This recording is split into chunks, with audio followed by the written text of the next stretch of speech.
بسم اللہ الرحمن الرحیم وبہ نستعین۔ کل جو چھٹا درس ہوا تھا اس میں دوسری حدیث کی تشریح ہو رہی تھی۔ آج یہ 7واں درس ہے، تو جو اس میں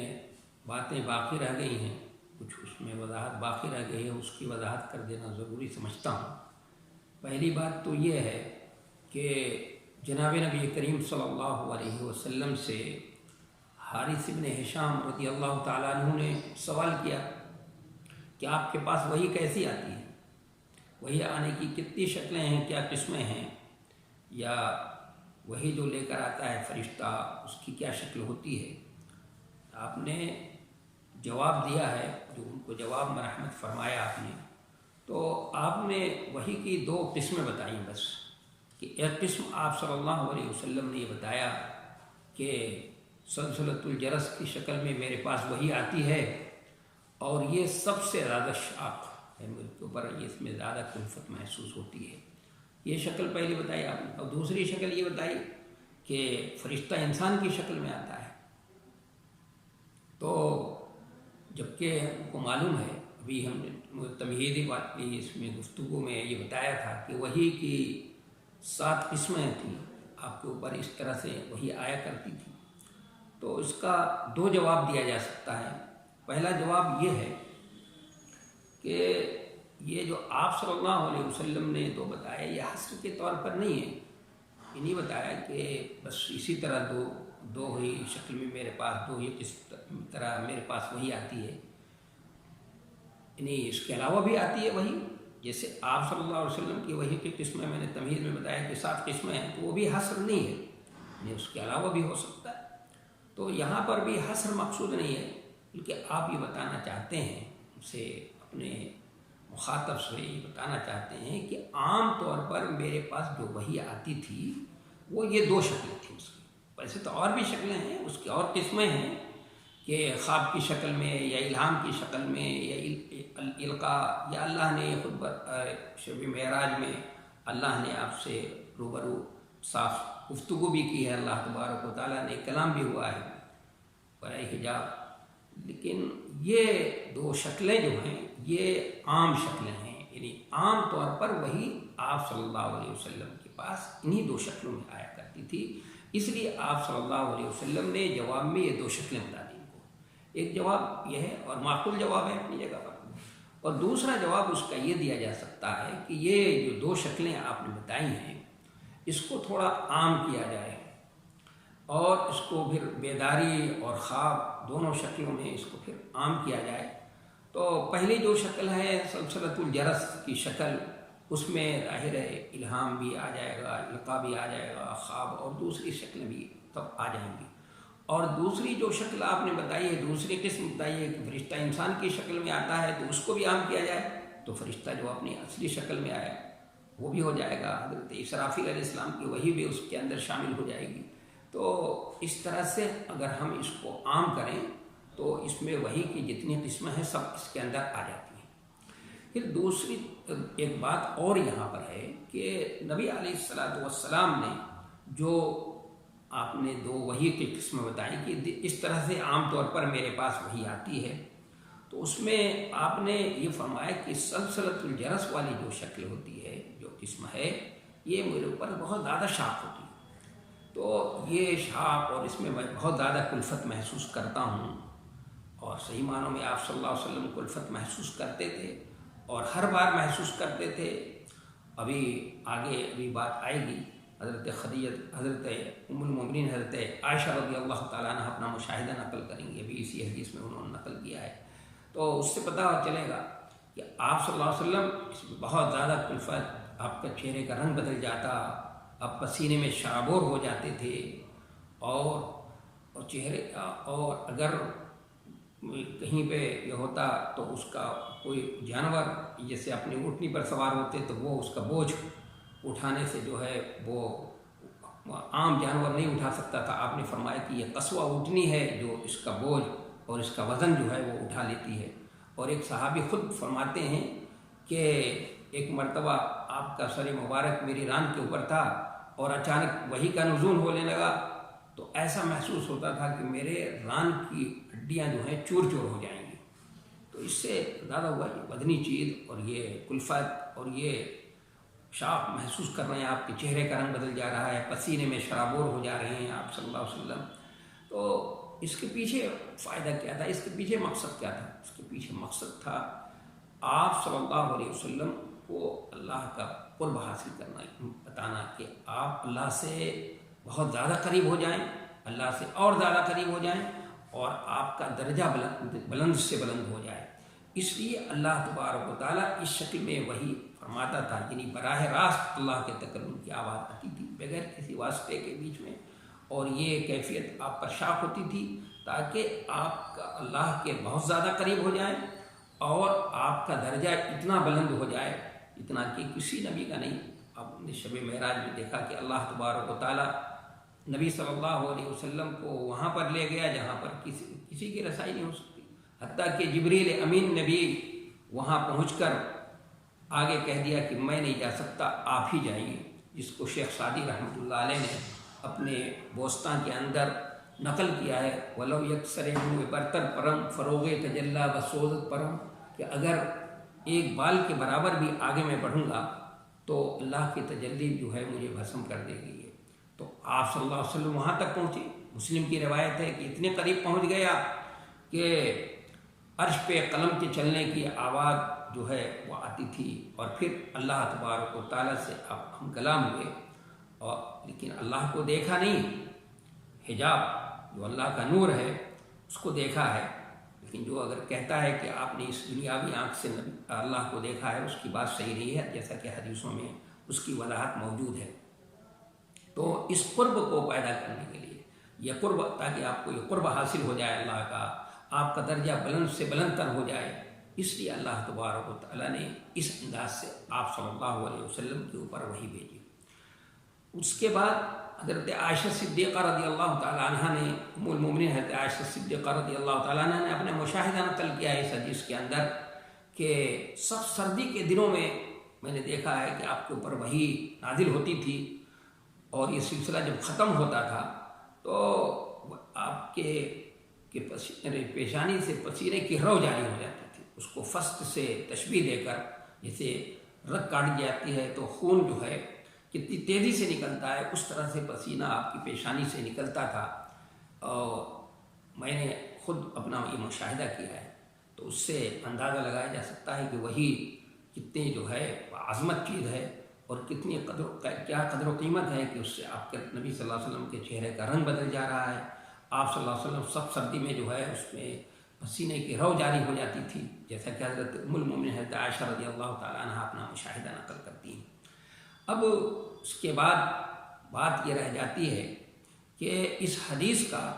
ترجمۃ الباب سے کیا رابطہ ہے؟ تو ترجمۃ الباب کے دو پہلو ہیں، ایک پہلو تو ظاہری پہلو ہے کہ وحی کا آغاز جناب نبی کریم صلی اللہ علیہ وسلم کے اوپر کیسے ہوا، تو اس حدیث کے اندر اس کی بھی وضاحت ہے۔ جیسے آپ صلی اللہ علیہ وسلم سے پوچھا گیا کہ آپ پر وحی کیسے آتی ہے، تو آپ صلی اللہ علیہ وسلم نے یہ فرمایا کہ اس طرح سے وحی آتی ہے سلسلۃ الجرس کے شکل میں، اور کبھی فرشتہ انسان کی شکل میں آتا ہے۔ تو آغاز وحی کے اندر اس شکل میں یا خوابوں کے ذریعے سے آپ کو دکھایا گیا، تو گویا اس حدیث کے اندر اس حدیث کا ترجمۃ الباب کے ظاہر سے بھی ربط ہے اور تعلق ہے، اور اگر دیکھا جائے تو اس حدیث کا ترجمۃ الباب کے معنوی اور باطنی مفہوم سے بھی اس کا گہرا تعلق ہے، وہ اس طرح کہ وحی کی عظمت اور اس کی جلالت شان اور اس کی اہمیت، اس پہلو سے اگر غور کیا جائے تو یہ حدیث ترجمۃ الباب سے بہت زیادہ مربوط ہے، کیونکہ اس میں یہ ہے کہ جناب نبی کریم صلی اللہ علیہ وسلم کے اوپر جب وحی نازل ہوتی تھی تو آپ اس میں کلفت محسوس کرتے تھے، آپ کے چہرے کا رنگ بدل جاتا تھا، آپ کے چہرے کا رنگ مٹیالہ ہو جاتا، اور آپ جو ہے آپ کو کسی طرح سے قرار نہیں ہوتا، چین ہو جاتے، اور اس کا بوجھ، میں نے ابھی بتایا کہ صحابی کے سر کے اوپر جو ہے ران کے اوپر آپ کا سر مبارک ہے، تو وہ کہہ رہے ہیں کہ ایسا محسوس ہوتا ہے کہ میرے ران کی ہڈیاں جو ہیں چور چور ہو جائیں گی، اور آپ نے فرمایا کہ اس وحی کا بوجھ